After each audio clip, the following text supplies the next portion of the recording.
two populations of ground squirrels.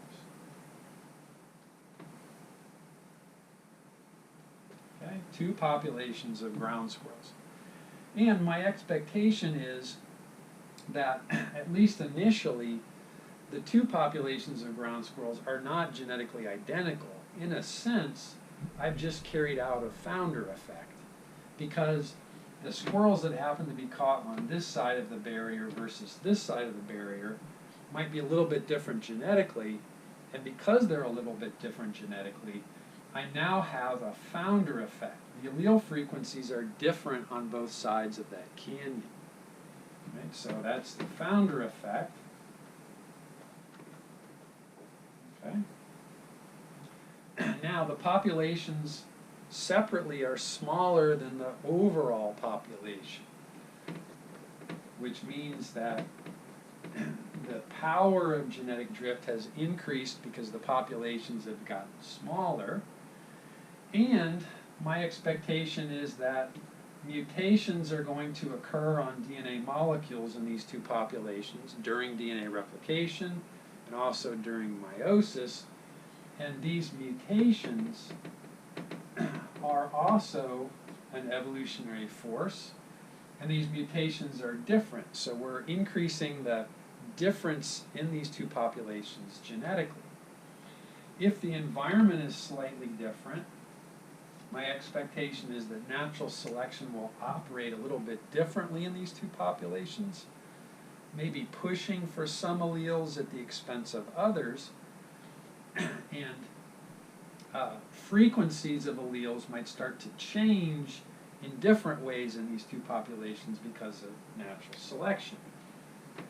If the females on either side have different preferences because of differences in genetics due to the founder effect or genetic drift, they might start to select for different traits in males, which would alter over time the genetic composition of each of those two populations.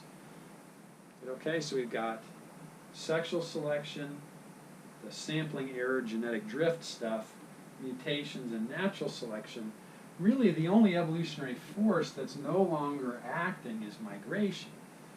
I think I mentioned before, migration homogenizes, so whatever differences these evolutionary forces start to rack up, migration can undo them by moving individuals around. If we prevent individuals from moving around, these forces will begin to genetically differentiate these two populations. And as these two populations become more and more and more different from one another, right, they become more and more different, we can reach a point where whatever differences have accumulated have introduced some trait differences in the two populations that now, if I moved one of these ground squirrels over to the other side, reproduction would no longer occur. Okay? In other words, we're calling these two separate species, probably because of trait differences that accumulated due to these evolutionary forces, but it may be that these two individuals could still interbreed because the populations have not been separated long enough to introduce enough differences in the populations to block the formation of offspring. Okay? On the other hand, maybe enough genetic differentiation has occurred that now these two are genuinely different species. That is, they can no longer produce offspring together. Okay? So the idea is that there are forces working here to differentiate the two populations because migration is no longer operating, and these forces, as they operate, begin to make it so that these individuals can't produce offspring together anymore, and if they can't produce offspring anymore, we would recognize them as separate species. So let's lay this out a little differently, and that would be to say that species 1 here, which was that large population, and then we went through something in here, don't know how much time, but it involved a bunch of genetic differentiation caused by those evolutionary forces. And when we came out the other side of this, we now have two separate species. Okay? These two squirrel species are different from the original species that was there. This is the speciation event. It happens somewhere in here, right, through this long process of differentiation leading to the inability to reproduce anymore. And as part of this process in here, we refer to this as reproductive isolation. They're no longer able to reproduce together. We've isolated these two populations from each other reproductively. They can no longer have offspring together. Okay? All right, so what we're going to do is just look at a few ways that this reproductive isolation could occur. What kinds of changes are we talking about that lead to this concept of reproductive isolation? And the reproductive isolation can precede speciation. It can be part of it, but it can often precede it, and then later on, the speciation actually occurs, where now they could never have offspring together. Okay? All right, so now we're into what I'm going to call reproductive isolation mechanisms.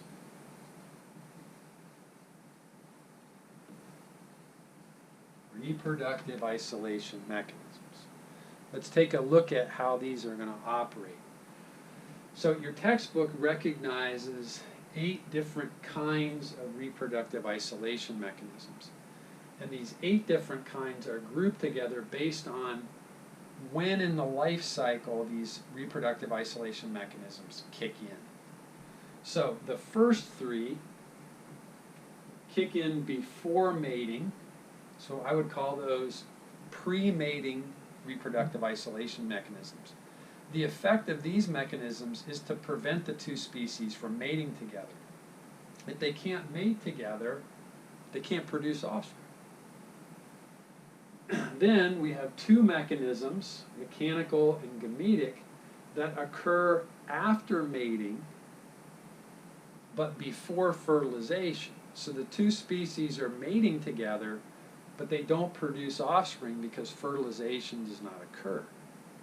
Then we have 3 mechanisms that can occur post-fertilization. So the species mate, they produce a zygote, but something happens to that individual that prevents a viable fertile offspring. So what let's do is let's take each of these in turn and kind of talk our way through them. So, habitat isolation.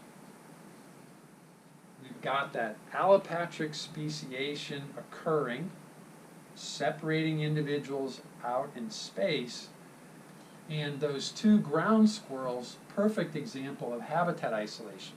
They live on different sides of the Grand Canyon. They're not going to mate because they're in different locations. Another example of this are 2 species of garter snake. One garter snake is primarily terrestrial, the other garter snake is primarily aquatic. These 2 species live in completely different locations. One lives in the water, one lives on land. They're not going to mate together because they don't co-occur in the same place. One's always in the water, one's always on land. How are they going to reproduce? Can't happen. So this is habitat isolation. Okay. Other species are going to be separated from each other reproductively through a temporal isolation. In temporal isolation, the 2 species reproduce at different times of the year. So here are 2 species of spotted skunk, the western and the eastern spotted skunk. some point in the past, there was one species of spotted skunk. Something separated them. These mutations, natural selection, sexual selection, genetic drift, founder effect, all those forces are operating. And as they operate, they differentiated these two species to the point where one mates in late winter and one mates in late summer.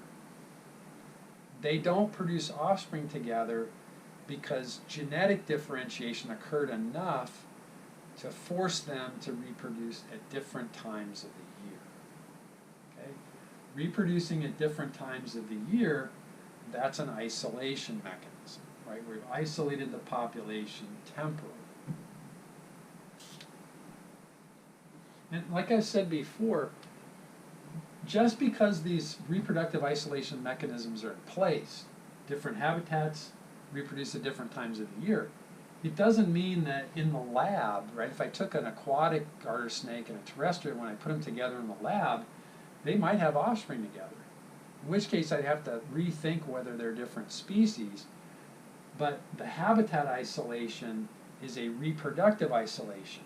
Has that reproductive isolation gone on long enough to lead to speciation? That's a big question. You're not going to answer it out there in the real world because they never co-occur. These guys are never going to reproduce together because they're mating at different times of the year. All right, the third one is called behavioral isolation. And all three of these occur before mating, and in a sense, these mechanisms block or prevent the mating. All right, behavioral isolation. In this case, we're talking about a couple of species that are typically vertebrates, and we're talking about the tetrapods, the more advanced vertebrates. And as part of mating, there's a behavioral component to the mating. And the two species follow a script that allows the individuals to recognize each other. Birds have very elaborate scripts. When they come together, one of the individuals during the breeding season does something. Okay, the example they've got here is this blue-footed booby. There's the female, there's the male. The male is currently engaged in the script. The first part of the script is the blue-footed booby raises his feet up and down. The thinking is the females, through sexual selection, have selected for males with blue feet. They like blue feet. So what do the males do? Well, they try to show off those feet because it increases their fitness if they can gather the attention of females by showing them their feet. So the first part of the script, the male shows the female his feet. Then the female responds to that foot showing, right? And the response is the female bobs her head. She kind of bobs her head a little bit. That lets the male know, oh, she's interested in my feet. Then he does this little head bobbing behavior, and he brings his wings out like this. The female responds by dropping her head and bringing her wings out. Then the male turns around while he's showing his feet. She responds by bobbing her head. He responds by balancing a stick on his foot. Go figure, he balances a stick on his foot. Look at my stick on my foot. And if at each step, each individual gives the corresponding lines from the script, at the end of this process, we should get mating between these two individuals. Now, there are species of booby. There's a brown booby, there's a blue-footed booby.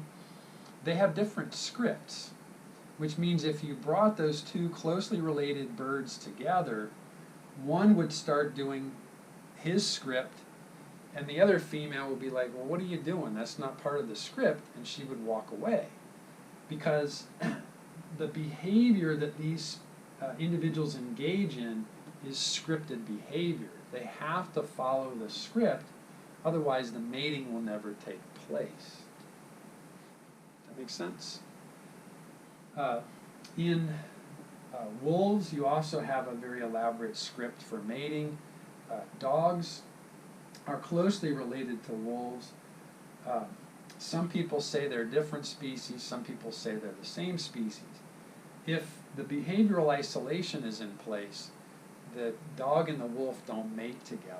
Therefore, they would be separate species under that definition. But the problem is they don't follow the same script when it comes to mating.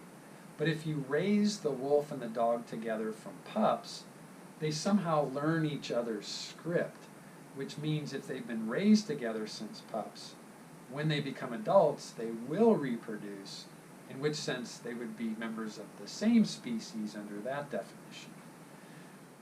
I think I mentioned before, some people say that this is the wolf, and some people also say that this is the dog, and then the way we distinguish them is we have to go down to subspecies to pull them out. Some species argue, or some individuals argue that they're members of different species because you have to tweak the script by raising them together, in which case some people would refer to the wolf as Canis lupus and some people refer to the dog as Canis familiaris. Okay? All right. So far so good. Let's go back to our chart here. So these three isolation mechanisms happen before mating. The mechanical and gametic we're going to talk about now. In both of those, the mechanism has to kick in after mating in order to block the formation of the zygote.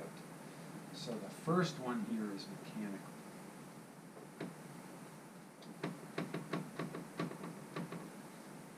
Okay? All right, mechanical isolation.